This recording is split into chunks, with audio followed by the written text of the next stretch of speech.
Alhamdulillah, wassalatu wassalam wa ala alihi wa sahbihi wa man ittaba hudah ila yaumil qiyamah, amma ba'd. Ayyuhal ikhwah rahimani wa rahimakumullah. Pada pertemuan sebelumnya kita sudah membahas muqaddimah yang disampaikan oleh Syekhul Islam rahimahullahu ta'ala dalam kitab Wasithiyah ini. Mulai hari ini kita akan memasuki inti dari akidah Wasithiyah ini, yaitu ayat-ayat yang membicarakan tentang nama-nama dan sifat Allah Azza wa Jalla. Nanti setelah selesai kita membaca ayat-ayat, kita akan berpindah ke hadis-hadis. Jadi beliau bagi kitabnya ini, pertama beliau bahas ayat-ayatnya dulu tentang asma dan sifat. Nanti habis itu beliau akan bahas hadis-hadis yang membicarakan tentang nama-nama dan sifat-sifat Allah Azza wa Jalla. Dulu ketika anak masih SMA, anak pernah belajar kitab Wasithiyah. Dan ana tidak paham maksudnya apa. Karena ketika ana baca ini isinya cuma ayat hadis, maksudnya apa? Jadi Syekhul Islam ini ketika membawakan dalil-dalil, ayat-ayat, hadis-hadis, itu sebenarnya ada sekelompok ayat yang membahas tentang tema A. Nanti habis itu pindah ke sekelompok ayat lain yang membahas tentang tema B. Habis itu pindah ke sekelompok dalil yang lainnya yang membahas tema C. Nah, tema A, tema B, tema C ini yang kadang-kadang kurang mendapatkan perhatian dari guru yang mengajarkan kitab ini. Pokoknya bahas ayat. Setelah itu bahas hadis. Padahal kita ini akan fokus ketika membahas sesuatu, ketika mempelajari sesuatu, ketika dikasih judul. Dikasih apa? Judul. Jadi kita ini mau bahas tema apa? Setelah kita punya gambaran apa yang akan kita bahas, baru kemudian kita paparkan dalil-dalil yang berkenaan dengan tema tersebut, yang berkenaan dengan judul itu. Hari ini yang akan kita bahas adalah al-jam'u baina an-nafyi wal itsbat fi wasfihi ta'ala. Menggabungkan antara penetapan dan penafian dalam pembahasan tentang nama dan sifat Allah Azza wa Jalla. Jadi Allah Subhanahu wa ta'ala saat menjelaskan nama-nama dan sifat-sifatnya, Allah kadang-kadang menggunakan metode isbat, menetapkan nama-nama dan sifat-sifat yang sempurna bagi dirinya. Jadi kadang-kadang Allah menggunakan metode apa? Isbat, yaitu menetapkan, menjelaskan, menerangkan nama-nama dan sifat-sifat yang sempurna bagi Allah Azza wa Jalla. Itu metode yang pertama. Metode yang kedua apa? Nafi. Menafikan. Apa yang dinafikan? Apa yang ditolak? Yang dinafikan adalah segala sesuatu yang merupakan kekurangan. Segala sesuatu yang merupakan aib. hal-hal yang merupakan kekurangan, yang merupakan aib ini dinafikan dari Allah Azza wa Jalla. Alias Allah itu tidak kayak gitu, Allah itu tidak kayak gini. Kalau isbat berarti Allah itu kayak gini, Allah itu kayak gitu. Kalau nafi, Allah itu nggak kayak gitu. Jadi pakai berapa metode tadi? 2. Yang pertama isbat, yang kedua nafi. Pertanyaannya, mana yang lebih banyak? Isbat atau nafi? Hah? Isbat atau nafi? Hah? Isbat? Satu kaul atau ada kaul yang lain? Sahih. Yang paling banyak adalah dalil-dalil yang membahas tentang isbat. Jadi kalau digabungkan antara dalil-dalil yang menyebutkan nama-nama Allah dengan cara isbat dengan dalil-dalil yang menyebutkan dengan cara nafi, maka lebih dominan dalil-dalil yang menyebutkan secara isbat.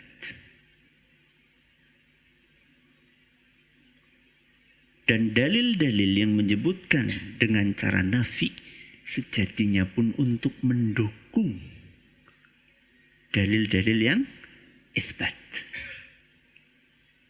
Nanti akan kita bahas.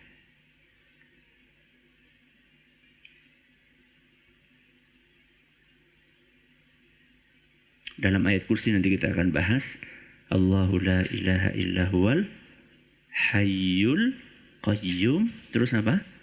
La ta'khudhuhu sinatu wala naum.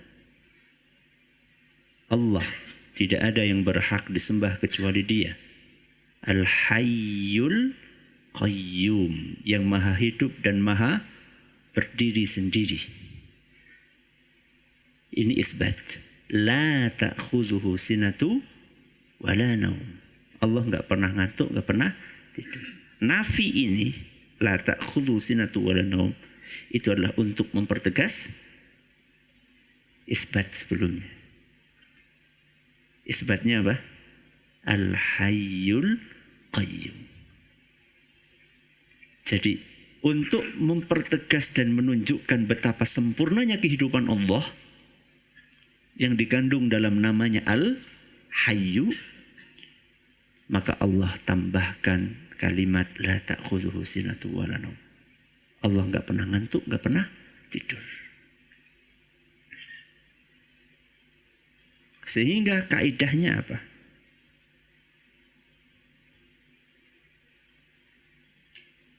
Setiap ada penafian pasti mengandung penetapan atas kesempurnaan kebalikan yang dinafikan. Setiap ada penafian pasti mengandung penetapan atas kesempurnaan kebalikan dari yang dinafikan itu.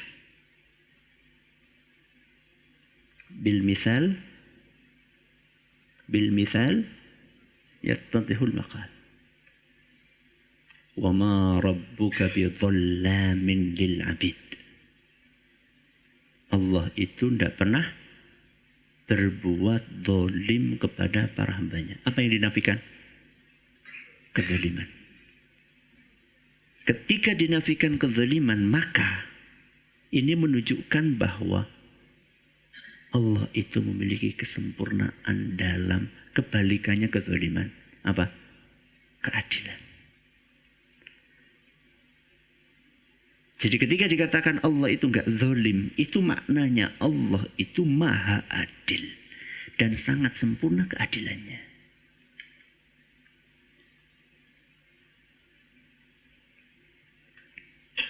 Wala ya'uduhu hifdhuhuma. Apa artinya? Allah itu enggak keberatan untuk menjaga langit dan bumi. Allah tidak keberatan. Nafi atau bukan? Nafi. menunjukkan kesempurnaan kebalikannya. Apa kebalikannya? Al-Qudrah, Al-Quwwah. Jadi kalau Allah nggak pernah keberatan, berarti Allah itu maha kuat, Allah itu maha kuasa, Allah itu maha mampu. Karena nggak pernah merasa keberatan. Baik. La ta'khudhuhu sinatu wa la naum. Allah nggak ngantuk, nggak tidur. Apa kebalikannya? Berarti Allah maha sempurna apanya? Kehidupannya. Ini poin-poin penting dalam memahami penggabungan antara nafyu dengan apa tadi? Isbat.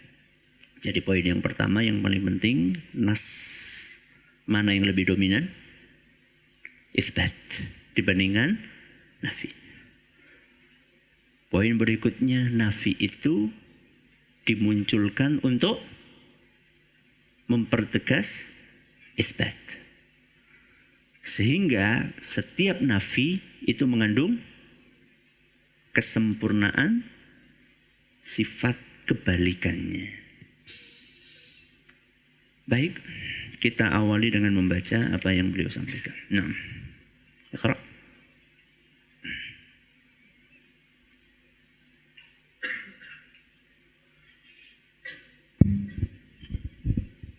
Ahsanallahu ilaikum. Bismillahirrahmanirrahim.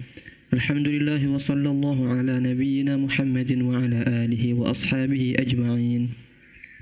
اللهم اغفر لنا ولوالدينا ولأساتذتنا ولوالديهم ولمشايخهم وللمسلمين أجمعين. قال المؤلف رحمه الله تعالى: وقد دخل في هذه الجملة ما وصف به نفسه في سورة الإخلاص التي تعدل ثلث القرآن، حيث يقول: قل هو الله أحد الله الصمد لم يلد ولم يولد ولم يكن له كفوا أحد. وما وصف به نفسه في أعظم آية في كتابه، حيث يقول: الله لا إله إلا هو الحي القيوم لا تأخذه سنة ولا نوم له ما في السماوات وما في الأرض من ذا الذي يشفع عنده إلا بإذنه يعلم ما بين أيديهم وما خلفهم ولا يحيطون بشيء من علمه إلا بما شاء وسع كرسيه السماوات والأرض ولا يؤوده حفظهما وهو العلي العظيم أي لا يكرثه ولا يثقله.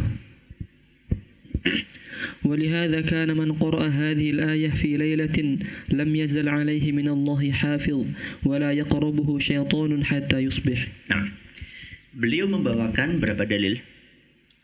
2 dalil. Apa yang pertama? Surat Al-Ikhlas. Yang kedua? Ayat kursi. Ana tanya sama antum. Ayat-ayat yang surat-surat, ayat-ayat yang menyebutkan isbat dan nafi dalam asma dan sifat Allah selain Al-Ikhlas dan ayat kursi banyak nggak? Banyak banget, bukan banyak lagi.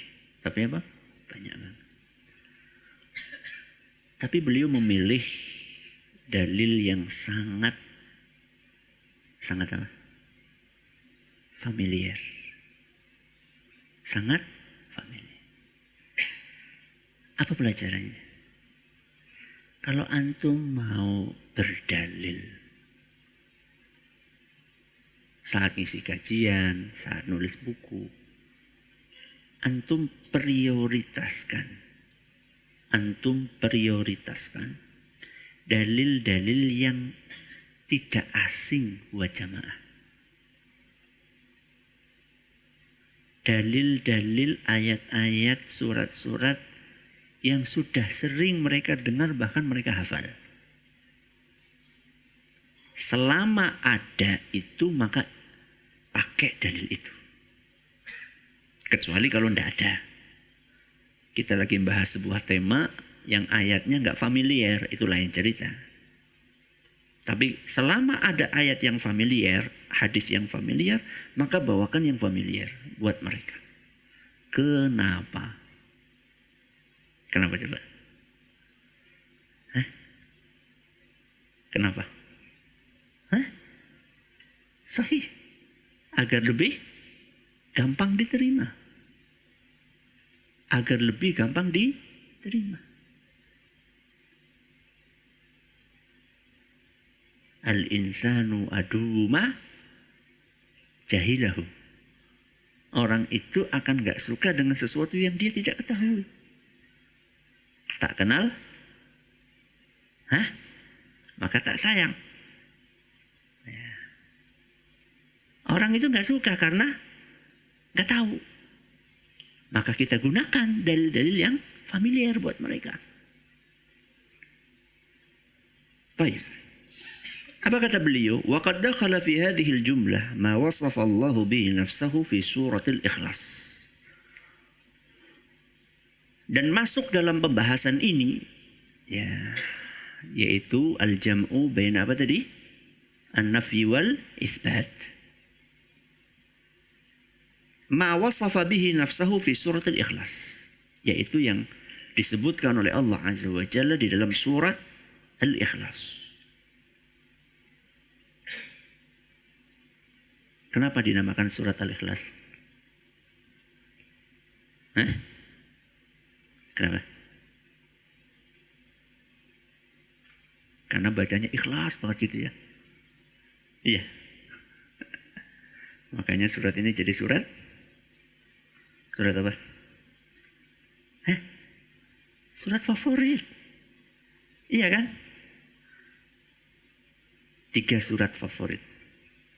Apa itu? Al-Ikhlas, Al-Falaq dan An-Nas. Ya.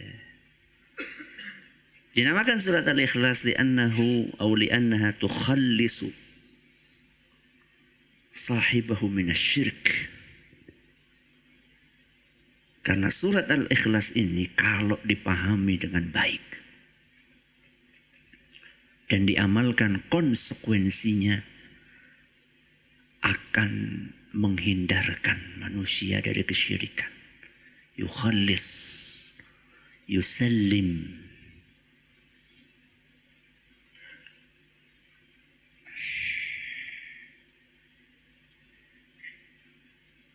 Kenapa akan menyelamatkan manusia dari kesyirikan? Karena isi kandungannya, inti isi kandungannya adalah mengikhlaskan ibadah hanya untuk Allah saja. Dan dengan tauhid inilah kita akan selamat. Fi suratil Ikhlas allati ta'dilu thulutsal Qur'an. Surat Al-Ikhlas ini sepadan dengan sepertiganya Al-Quran. Ini disebutkan dalam hadis yang diriwayatkan oleh Imam Bukhari, di mana Nabi SAW bersabda, "Walladzi nafsi biyadihi innaha la ta'dilu thulutsal Qur'an." Demi Allah, sungguh surat Al-Ikhlas itu sepadan dengan sepertiga Al-Quran. Maksudnya sepadan dengan sepertiga Al-Quran itu pahalanya atau kandungannya? Pahalanya atau kandungannya? Kandungannya. Berarti pahalanya enggak? Pahalanya atau kandungannya? Dua-duanya. Al-jam'u aula min at-tarjih. Betul, kandungannya iya, pahalanya juga iya. Kenapa kok surat Al-Ikhlas itu sepertiga kandungan Al-Quran? Karena kandungan Al-Quran bisa dibagi menjadi 3. 1, tauhid. 2, ahkam, hukum-hukum. 3, qasas, kisah-kisah. Secara global kandungan Al-Quran bisa diklasifikasikan menjadi 3. Yang pertama tauhid, yang kedua adalah hukum-hukum halal haram, kemudian yang ketiga adalah kisah-kisah. Bukan dongeng ya. Bedanya kisah sama dongeng apa? Apa bedanya? Hah? Ceritanya bohong. Kalau kisah, nah, kalau dongeng itu bahasa Arabnya apa? Hah? Asatir. Dan yang menjuluki Al-Quran sebagai asatir siapa? Orang-orang musyrik. Asatirul awwalin. Jadi yang ada dalam Quran itu bukan asatir, tapi qasas.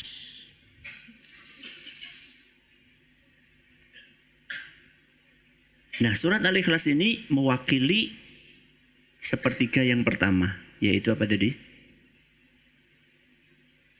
Tauhid. Jadi sepertiga dari sisi kandungannya dan sepertiga dari sisi pahalanya. Maksudnya apa? Maksudnya orang yang membaca surat Al-Ikhlas itu dapat pahala seperti orang baca berapa juz? 10 juz. 10 juz.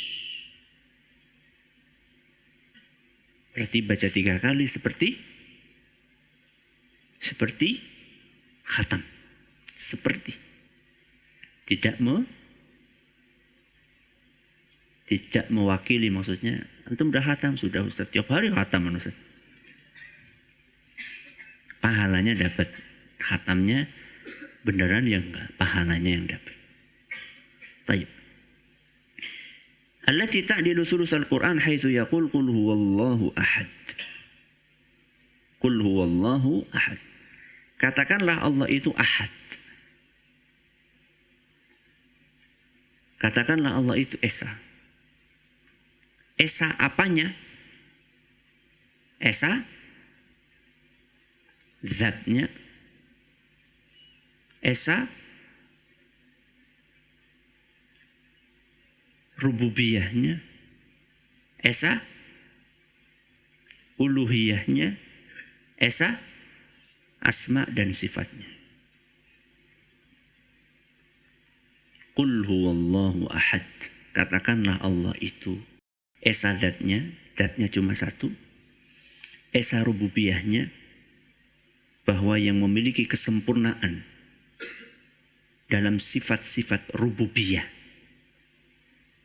yaitu al-khalqu, menciptakan, wat-tadbiru, dan mengatur, war-razqu, dan memberikan rezeki.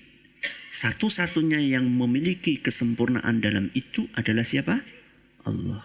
Itu esa dalam rububiyah. Siapa tadi? Hah? Esa dalam uluhiyah.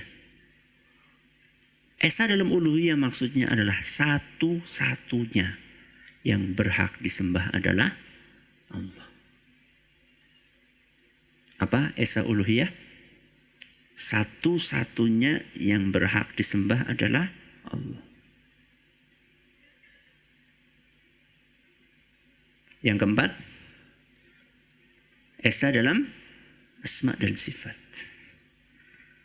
Satu-satunya yang memiliki nama dan sifat yang sempurna adalah Allah.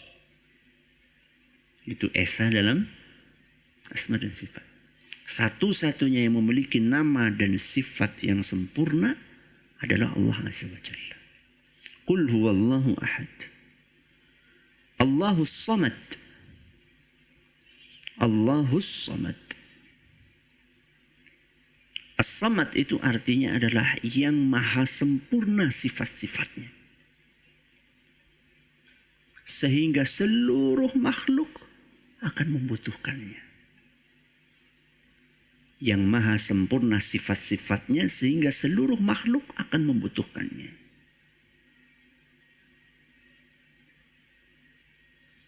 Sampai di sini kita sudah menemukan berapa isbat? Berapa isbat? 4. Coba apa aja?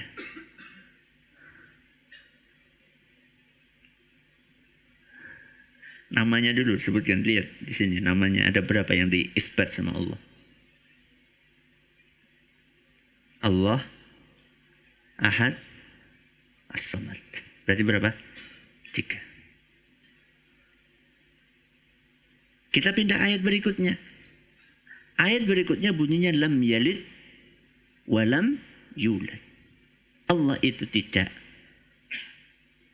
beranak dan tidak diperanakkan. Apa sih artinya tidak diperanakkan?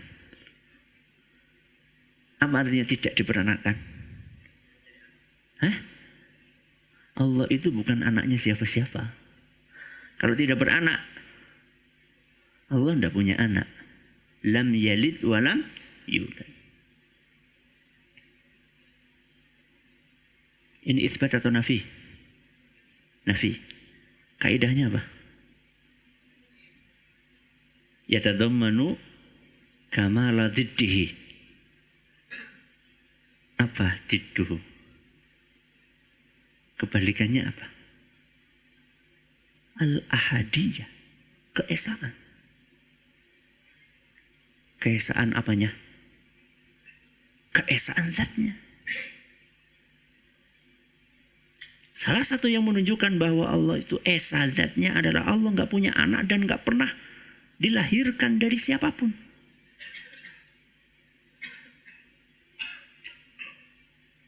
Yang namanya anak sama bapak itu biasanya antum punya bapak nggak sih? Biasanya anak sama bapak itu apa? Mirip. Buah itu kalau jatuh nggak akan jauh-jauh dari pohonnya, kecuali kalau buah itu dimakan kelelawar, dijatuhin di mana gitu. Tapi aslinya buah itu nggak akan jauh-jauh dari pohonnya. Kalau Allah itu punya bapak, punya ibu, berarti ada yang mirip sama Allah. Kalau ada yang mirip sama Allah, jadinya nggak satu lagi. Paham tuh?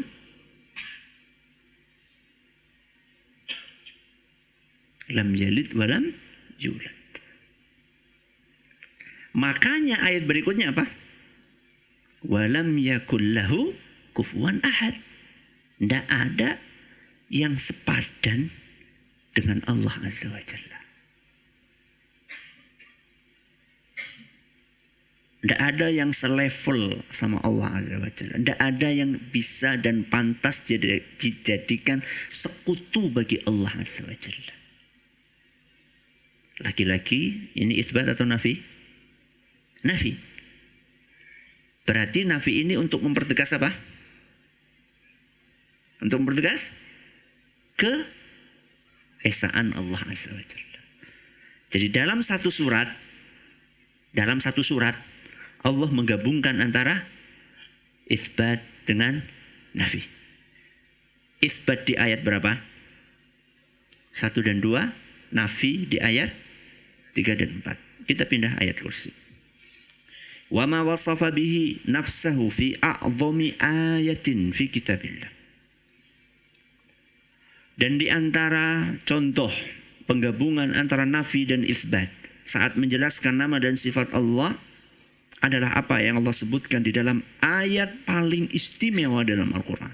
Apa dalilnya? Bahwa ayat kursi adalah ayat yang paling istimewa dalam Al-Quran. Dalilnya hadis yang diriwayatkan oleh Imam Muslim dari seorang sahabat Nabi SAW yang bernama Ubay ibnu Ka'ab radhiyallahu anhu. Anna Nabiya sallallahu alaihi wasallam sa'alahu ayyu ayatin fi kitabillahi a'zam. Wahai Ubay, ayat apakah yang paling istimewa dalam Al-Quran? Faqala Allah wa rasuluhu a'lam. Beliau menjawab, Allah dan Rasulnya lebih tahu. Kemudian Nabi SAW mengulang-ulang pertanyaannya tersebut. Dan setiap kali diulang oleh Nabi, Ubay mengatakan Allahu wa rasuluhu a'lam. Sampai akhirnya kemudian Ubay, karena terus diulang sama Nabi SAW pertanyaan itu, beliau pun menjawab ayatul kursi. Ayatul kursi. Ayat kursi, wahai Nabi. Berarti Ubay tahu nggak? Tahu nggak? Tahu. Kenapa di awal mengatakan Allah wa Rasulullah alam? Hah? Nah, at-ta'addub. Beradab, beretika kepada guru. Tapi kok akhirnya jawab?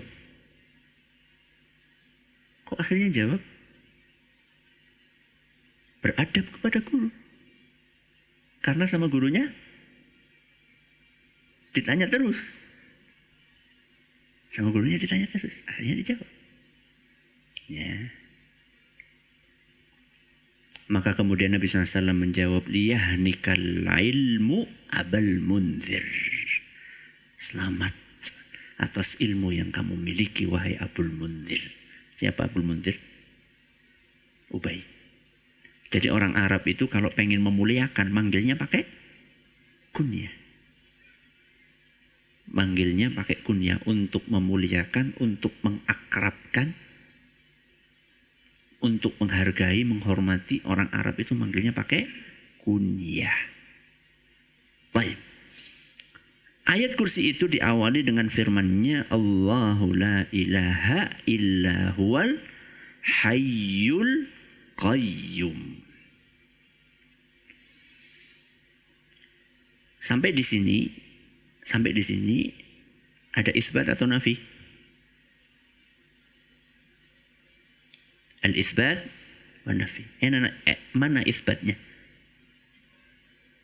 Mana? Wal hayyu.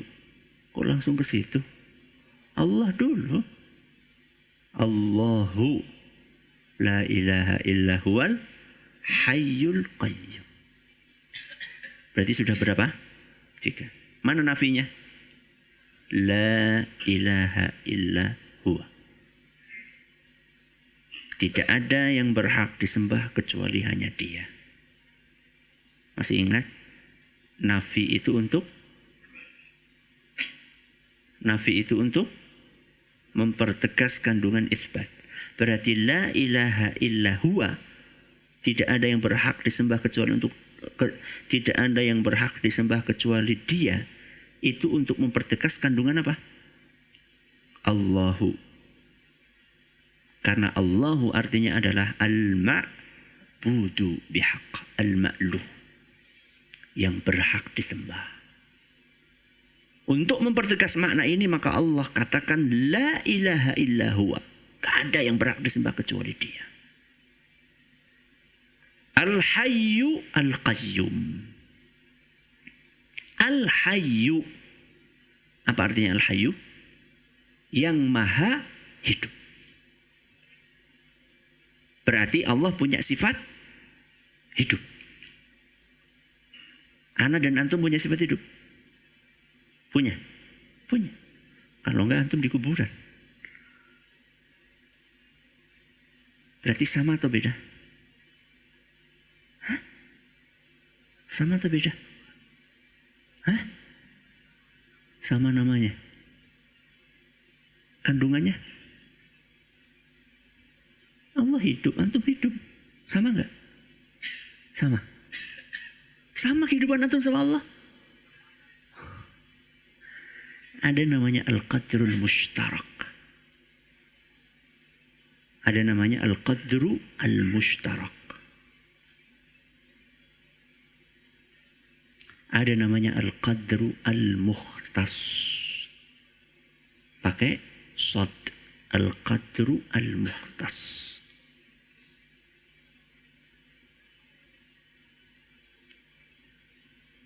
Al-qadrul mushtarak itu sisi kesamaan. Al-qadrul mukhtas itu sisi perbedaan.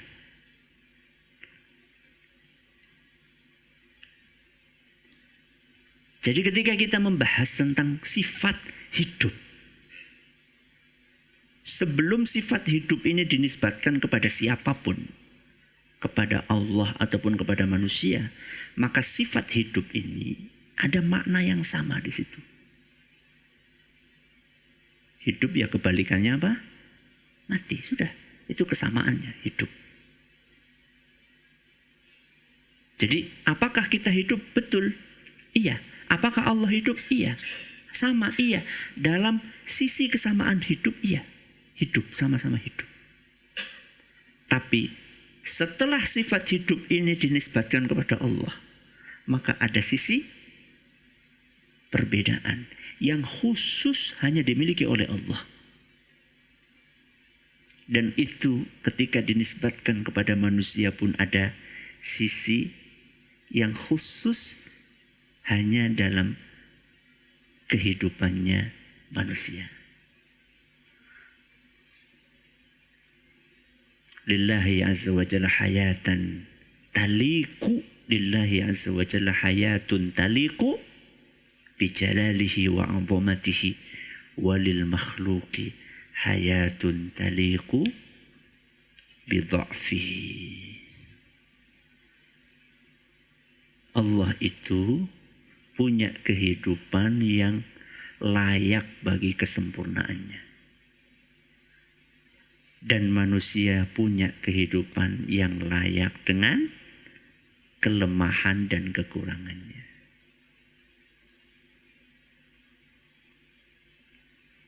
Berarti kalau antum ditanya Allah sama manusia kehidupannya sama atau beda? Jawabannya beda. Walaupun ada titik persamaannya, sama-sama hidup, tapi kehidupan Allah maha sempurna, kehidupan manusia banyak kekurangannya. Al-Hayyu, maha hidup. Al-Qayyum. Al-Qayyum artinya adalah al-qa'imu binafsihi, al-muqimu li ghairihi. Al-qa'imu binafsihi, al-muqimu li ghairihi. Allah itu berdiri sendiri, dan selain Allah kehidupan mereka tergantung kepada Allah. Berdirinya selain Allah tergantung sama Allah. Al-qa'imu binafsihi, Allah berdiri sendiri. Wal muqimu li ghairihi, berdirinya selain Allah, makhluk-makhluknya ini sangat tergantung kepada siapa? Allah. Maksudnya berdiri sendiri apa? Hah? Gak butuh siapa-siapa. Gak butuh bantuan siapa-siapa. Kalau kita butuh. Kita butuh bantuan Allah Azza wa Jalla nomor satu. Kemudian bantuan orang lain. Makanya manusia makhluk sosial.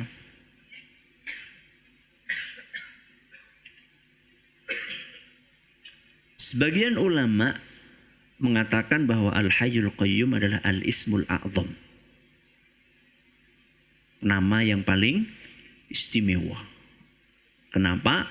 Karena Al-Hayyu mewakili semua sifat-sifat dzatiyahnya Allah.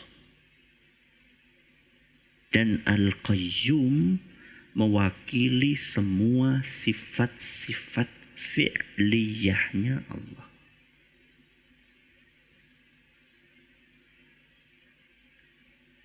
Kenapa tadi? Kenapa sebagian ulama menganggap Al-Hayyul Qayyum itu Al-Ismul A'zam?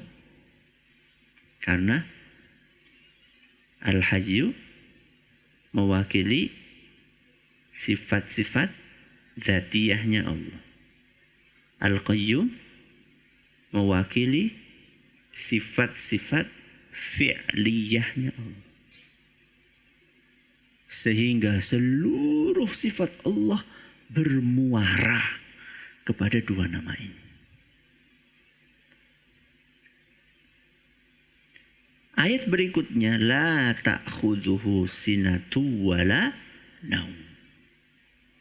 Allah itu tidak pernah ngantuk, tidak pernah tidur. Isbat atau nafi? Isbat atau nafi? Nafi. Tujuannya apa? Mempertegas isbat. Mana? Al-Hayyu. Dan termasuk juga Al-Qayyum bisa juga. Al-Qayyum yang maha mengurusi makhluknya. Maha mengurusi berarti kan 24 jam mengurusi. Bukannya 24 jam, 24 jam satu hari. Jadi mulai ada alam semesta sampai ila masya Allah. Sampai seterusnya. Ngurusi terus. Namanya ngurusi terus ya gak pernah ngantuk, gak pernah tidur. Kalau sampai Allah ngantuk dan tidur itu berarti kehidupannya tidak sempurna. Karena saat ngantuk dan tidur nggak tahu apa yang terjadi.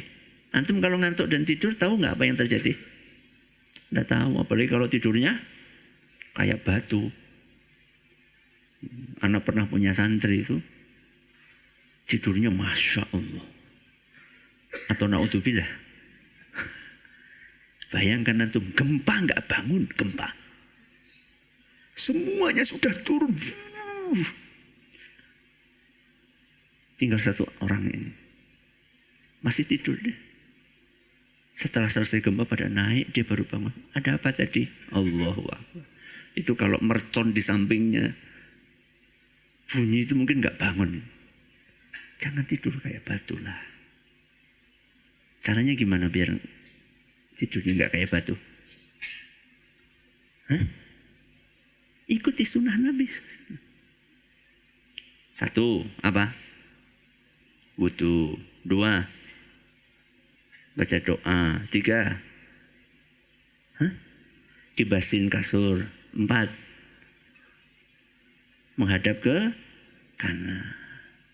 Jadi tidur itu ngadap ke kanan. Kalau orang tidur ngadap ke kanan, itu biasanya gampang bangun. Yang paling susah bangun itu kalau tidurnya tengkurap. Dan itu adalah gaya tidur yang dimurkai oleh Allah Azza wa Jalla. Tapi Ustadz ada bisul Ustadz. Ya itu kan bisul masa sepanjang tahun. Bisul kan paling cuma sesekali aja. Ya. La ta'khudhuhu sinatu wala naum. Lahu ma fis samawati wa ma fil ardh. Lahu. Lam di sini lahu, miliknya.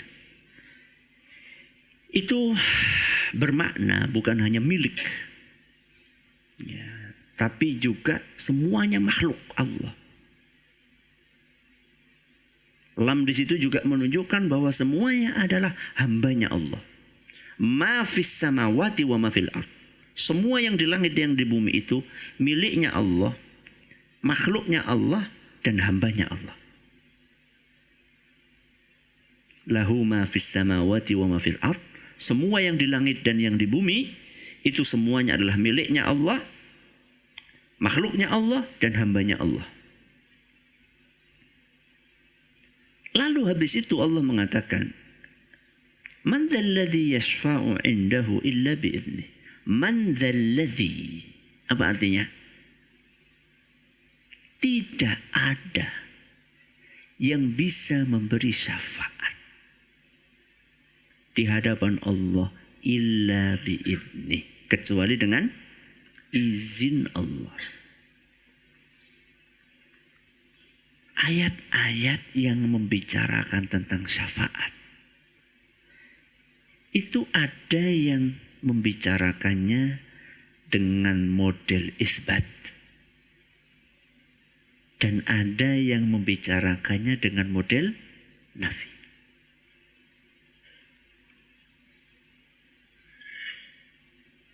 Qul lillahi syafa'atu jami'an. Isbat atau nafi? Isbat. Syafaat hanya milik Allah. Man dzalladzi yashfa'u indahu illa bi'idnih. Apa ini?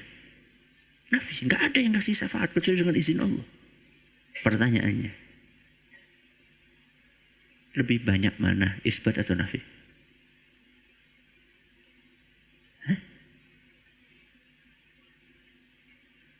Ayat tentang syafaat yang menggunakan redaksi isbat dengan ayat syafaat yang menggunakan redaksi nafi, lebih banyak mana?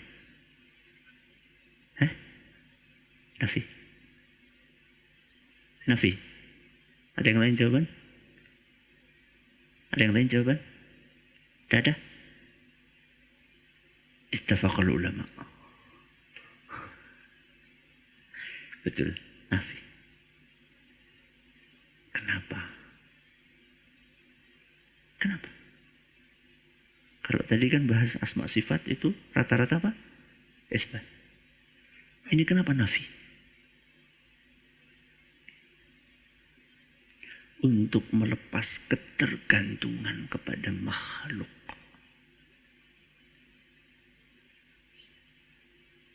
Saat kita pengen dapat syafaat,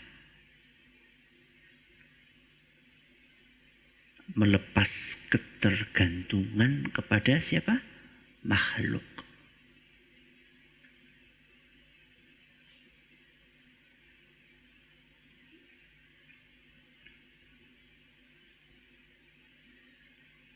Berarti kalau pengen dapat syafaat, kita gantungkan hati kita kepada Allah Azza wa Jalla.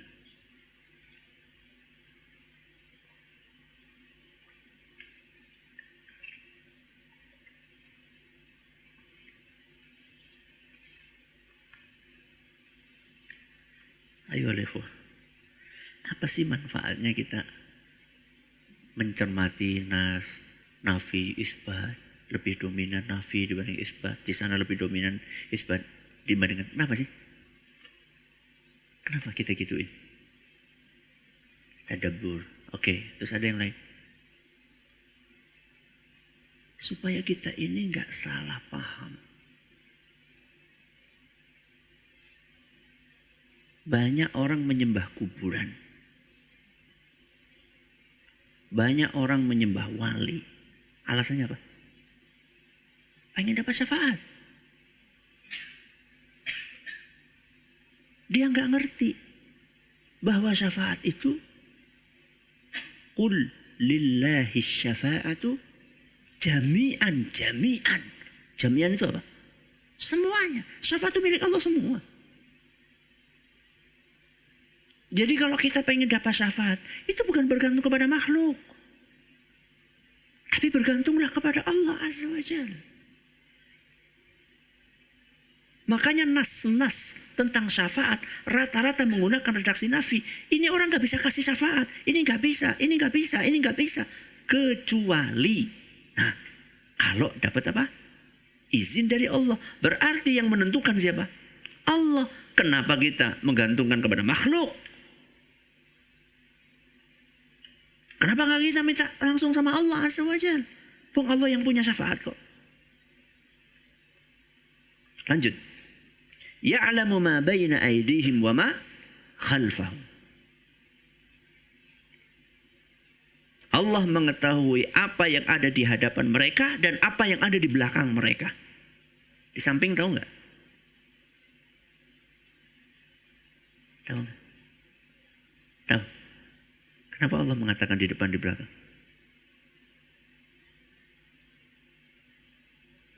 Kok sepi? Apakah masih ada makhluk hidup di sini? Hah? Di depan itu maksudnya apa yang akan terjadi. Di belakang itu maksudnya apa yang telah terjadi. Ma baina aydihim itu artinya adalah apa yang akan kita alami di masa mendatang. Wa ma khalfahum adalah apa yang sudah kita alami di masa lalu.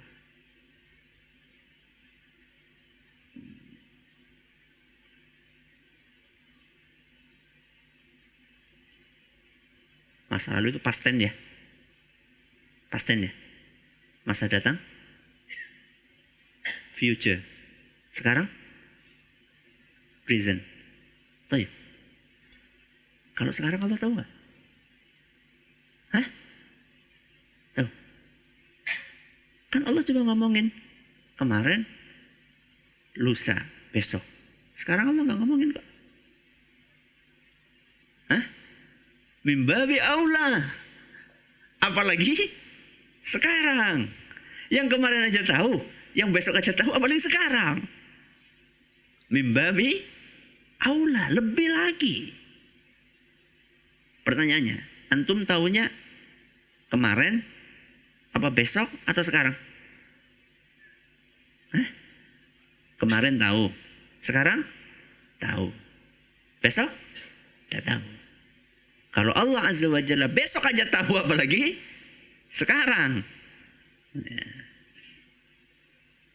Ya'lamu ma baina aydihim wa ma khalfahum. Ini menunjukkan kesempurnaan ilmu Allah. Ya'lamu, menunjukkan kesempurnaan ilmu Allah. Karena ilmu Allah mencakup apa yang terjadi, apa yang telah terjadi, dan apa yang belum terjadi, dan yang sedang terjadi. Terus Allah menjelaskan bagaimana kesempurnaan ilmu Allah lagi. Wala yuhituna bi syai'in min ilmihi illa bima syaa. Makhluk itu nggak tahu apa-apa kecuali kalau dikehendaki sama Allah. Kita itu nggak akan dapat ilmu apa-apa kalau nggak diajarin sama Allah. Berarti seluruh ilmu yang kita miliki ini murni dari Allah. Maka jangan sombong. Jangan sombong. Siapa yang menuntun antum sampai ke tempat ini? Allah. Siapa yang bikin antum mau mendengarkan ilmu yang disampaikan? Allah. Siapa yang bikin antum paham apa yang disampaikan? Allah. Gak semua orang dituntun sampai tempat ini. Tidak semua orang yang dituntun sampai di sini mau mendengarkan. Dan gak semua yang mau mendengarkan paham. Lahul fadlu awalan wa akhiran. Karunia itu hanya milik Allah. Di awal dan di akhir.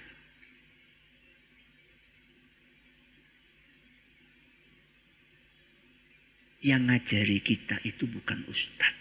Yang memberi ilmu kepada kita bukan ustadz. Yang memberi ilmu itu cuma Allah. Ustadz itu hanya ngapain? Hanya wasilah. Hanya sarana. Yang bikin antum paham itu Allah Azza wa Jalla.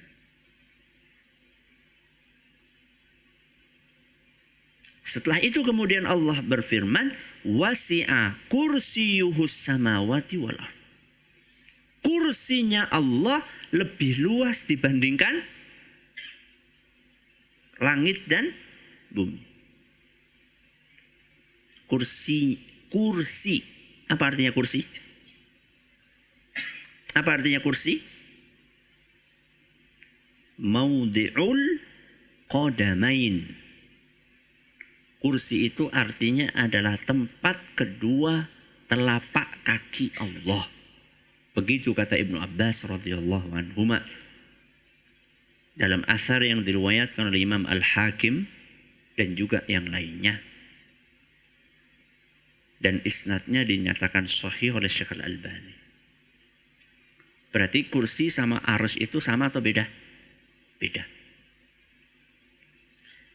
Wasi'a kursiyuhus samawati wal ardh. Kursi Allah lebih luas dibandingkan langit dan bumi. Perbandingannya kayak apa?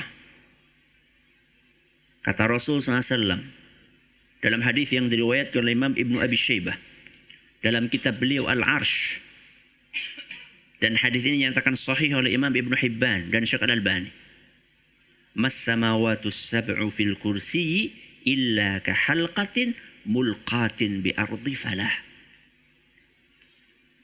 Perbandingan antara besarnya langit dan bumi dengan besarnya kursi seperti cincin.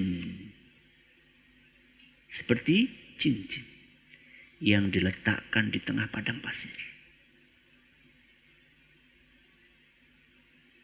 Cincin itu perumpamaan dari langit dan bumi. Dan padang pasir itu perumpamaan dari kursinya Allah. Bayangkan kita ini, kalau dilihat kita, ana sama antum, kalau dilihat dari satelit, kelihatan enggak? Kelihatan enggak? Titik hitam pun enggak kelihatan. Titik hitam itu enggak. Dibandingkan bumi. Bumi dan langit, bukan hanya bumi. Bumi dan langit, kalau dibandingkan kursinya Allah, itu hanya seperti gini, cincin di tengah padang pasir. Berarti orang yang sombong itu,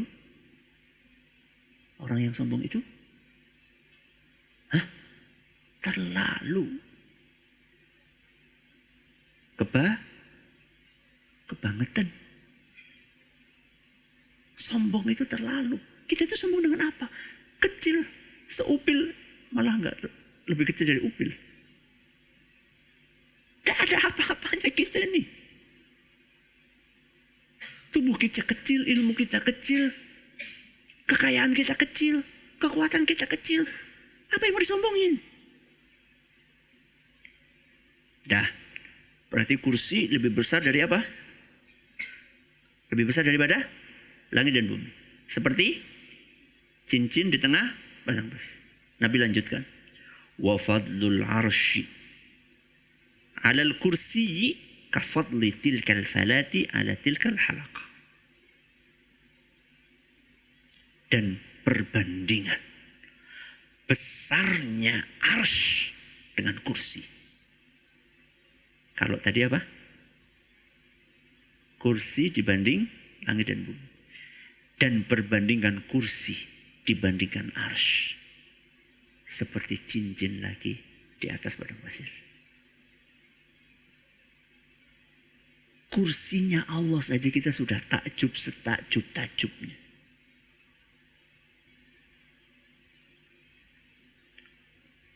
Setelah ini sama Nabi SAW dijelaskan bahwa kursi yang begitu besar itu dibandingkan arsy-nya Allah hanya seperti cincin pula di tengah padang pasir.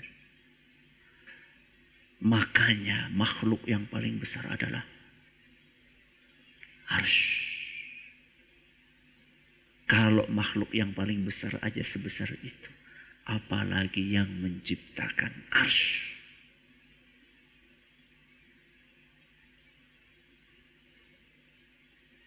Dari sini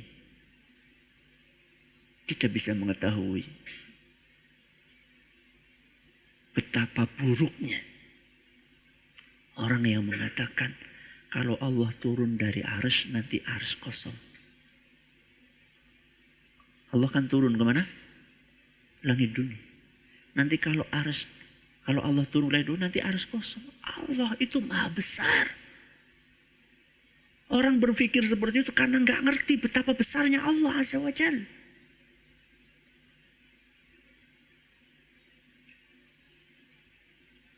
Nanti kalau Allah berada di atas arsy, berarti Allah butuh sama arsy. Arsy itu kecil banget. Mana mungkin Allah butuh sama arsy? Arsy yang begitu besarnya dibandingkan Allah itu sangat kecil sekali. Jadi orang-orang yang punya pertanyaan-pertanyaan tadi itu gara-gara apa? Gara-gara nggak paham betapa maha besarnya Allah Azza wa Jalla. Gimana caranya Ustadz turun tapi nggak kosong? Itu sudah masuk dalam takyif. Membayangkan bagaimana bentuknya itu nggak boleh. Wasu'alu anhu bid'ah.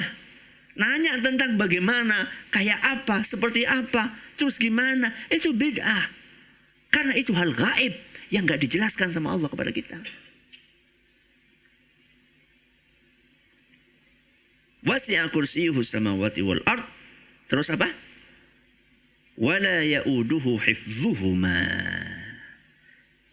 Wala ya'uduhu hifdzuhuma. Apa artinya? Allah itu enggak keberatan. La yukrithuhu wa la yuthqiluhu. Hifdzuhuma, menjaga keduanya. Dan ini menunjukkan betapa sempurnanya kekuasaan dan kekuatan Allah. Kemudian Allah tutup firman-Nya dengan dua nama, wa huwal aliyyul azim. Allah itu maha tinggi. Maha tinggi. Apanya yang maha tinggi? Apanya yang maha tinggi? Zatnya atau kekuasaannya atau kemuliaannya? Semuanya. Yang ditolak sama ahlul bid'ah biasanya apa? Zat. Enggak, Allah enggak tinggi. Loh, al-aliyu loh, al-aliyu. Maha tinggi. Ya tapi kan bukan itu maksud. Al-aliyu kan mutlak. Maha tinggi. Kenapa ente batasi hanya ketinggian sifat, ketinggian apa tadi? Apa? Kekuasaan. Kenapa hanya ente batasi di situ saja? Lawang kalimat al-ali itu adalah mutlak. Berarti mencakup segala jenis ketinggian. Zatnya tinggi. Kemudian kekuasaannya tinggi. Kemudian kemuliaannya tinggi. Sifatnya tinggi. Uluwul zati. Wa uluwil qadri. Wa uluwil qahri. Uluwu al-zat. Zatnya Allah tinggi. Uluwul qadri. Qadri. Kemuliaannya tinggi. Sifat-sifatnya tinggi. Wa uluwil qahri. Apa qahri? Kekuasaan. Ya.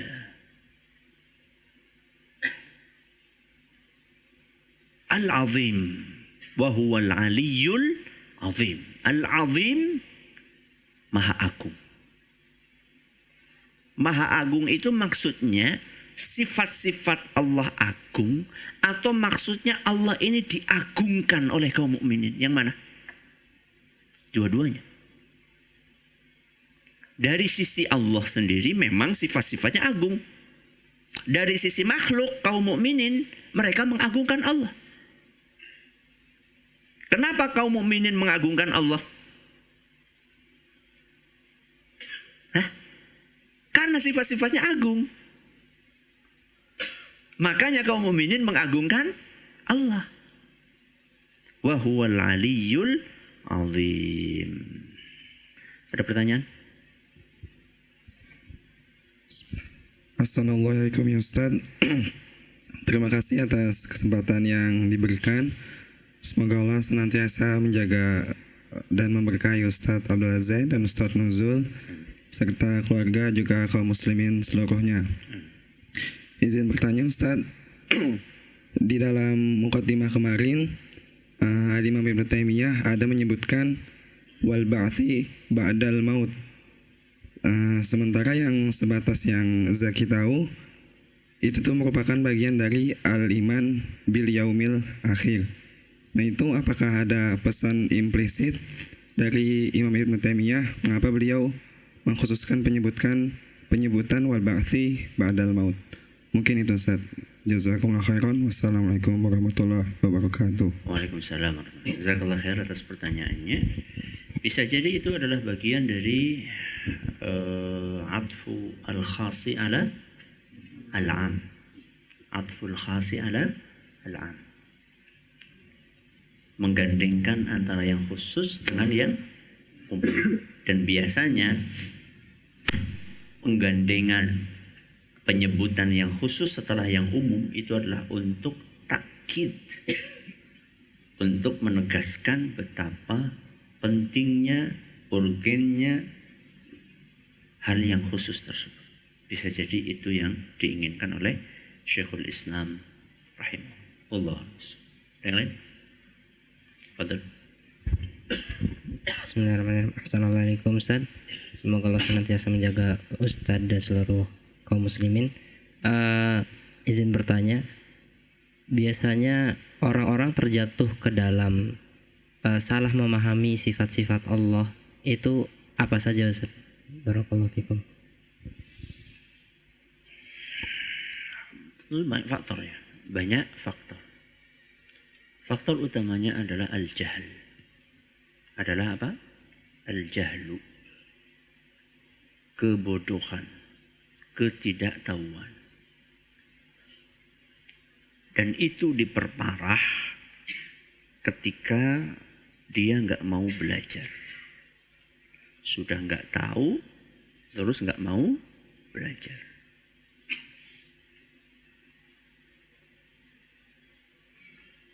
Di antara sebab yang lain adalah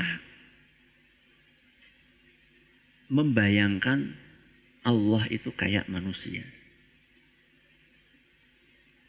Kayak tadi misalnya dia mengatakan, nah nanti kalau misalnya arsy, kalau Allah turun nanti arsy apa? Kosong. Itu karena dia membayangkan turunnya siapa? Manusia. Antum dari lantai 2 turun ke lantai 1. Berarti lantai 2 kosong. Karena antum lebih kecil daripada bangunan itu. Allah kan maha besar. Pikiran tadi itu muncul karena kita membayangkan turunnya manusia. Jadi membayangkan Allah kayak manusia sehingga terjadilah apa yang terjadi. Nanti kalau kayak gini, nanti bakalan kayak gini, itu ilusi. Itu adalah ilusi. Nanti kalau kita tetapkan Allah punya tangan nanti kayak manusia, itu ilusi yang ada di kepala ente. Dan para sahabat nggak ada satupun sahabat yang menanyakan seperti itu kepada Nabi SAW. Jadi ketika Nabi SAW menyebutkan ayat-ayat tentang sifat, menyampaikan hadis-hadis tentang sifat, gak ada satupun sahabat kemudian yang komplain kepada Nabi SAW. Nanti kalau kayak gini, wahai Rasul, nanti kayak manusia, gak ada. Berarti yang bermasalah para sahabat atau orang-orang yang mempermasalahkan? Orang-orang yang mempermasalahkan, para sahabat enggak. Kenapa? Karena mereka masih sofi. Apa sofi? Masih bersih, masih jernih. Enggak tercemari dengan polusi ilmu kalam dan filsafat. Jadi mulai muncul kayak tadi, pertanyaan-pertanyaan kayak tadi, pertanyaan retoris untuk menolak ayat, itu gara-gara mulai tercemari dengan polusi ilmu-ilmu yang tadi Anda sebutkan. Nah, yang lain? Silakan.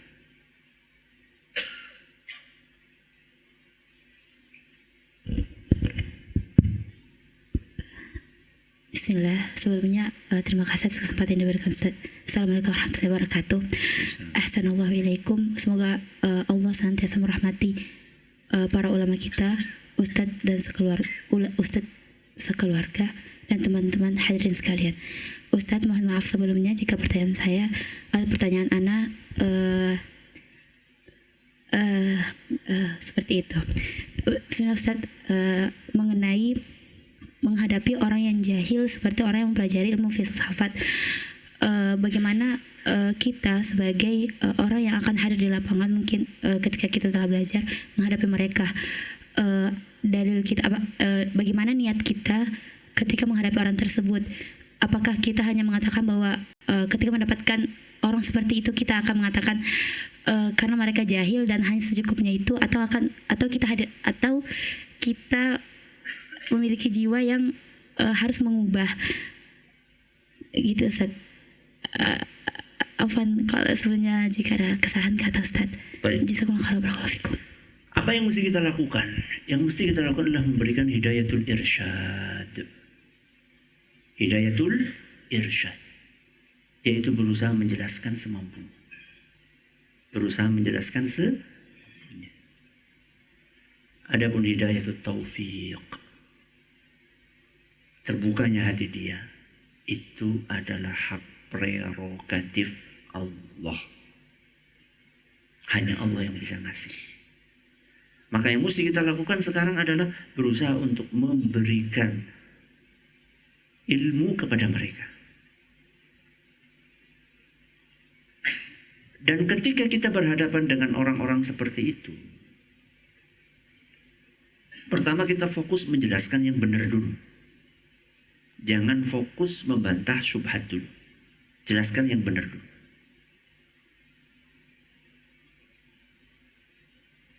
Itu masih ingat kemarin? Kalau ada nasi goreng baru dimasak, dengan ada nasi apa? Masih basi, orang pilih mana? Nasi goreng. Karena fresh lebih enak. Jadi kita itu sajikan ilmu itu sesuatu yang nikmat.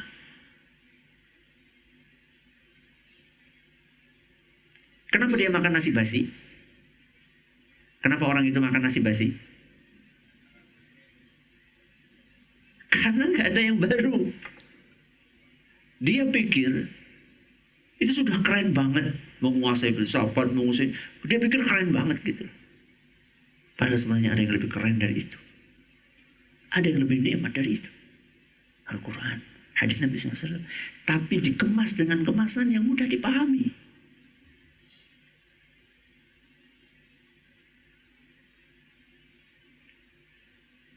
Itu tugas kita. Berarti fokus menjelaskan yang benar. Nanti kalau suatu saat butuh membantah syubhat, nah ini ada ilmunya. Ada ilmunya. Pahami dulu syubhatnya, baru pahami bantahannya. Jadi kalau kita belum paham syubhatnya, nggak mungkin kita bisa membantah. Dan biasanya orang-orang itu main logika. Main apa? Logika. Maka pahami dulu logika. Dan salah satu yang paling canggih, salah satu ulama yang paling canggih untuk mereteli, apa mereteli? Metani. Sama aja, apa? Mengurai. Benang kusut itu adalah Syekhul Islam Ibnu Taimiyah. Antum tahu? Ulama ahli kalam yang paling top siapa? Siapa?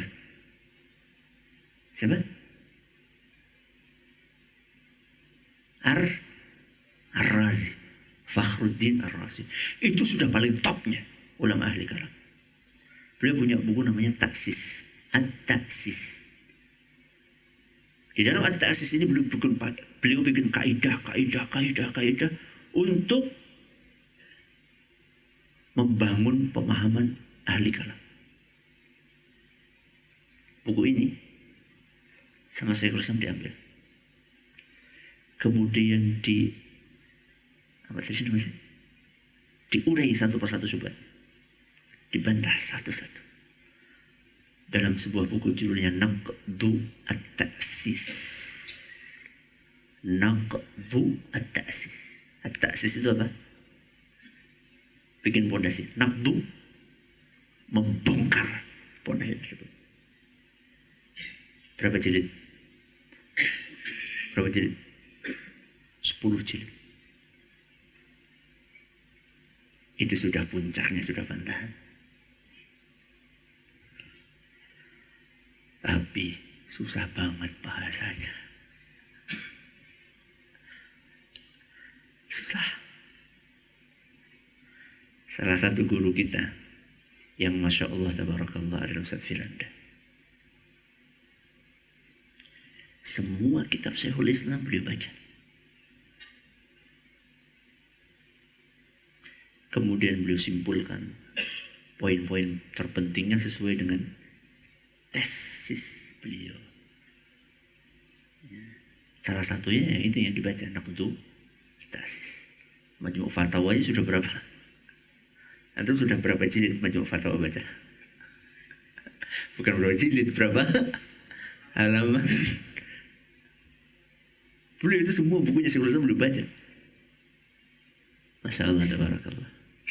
Dzalika fadlullah yu'ti man yasha.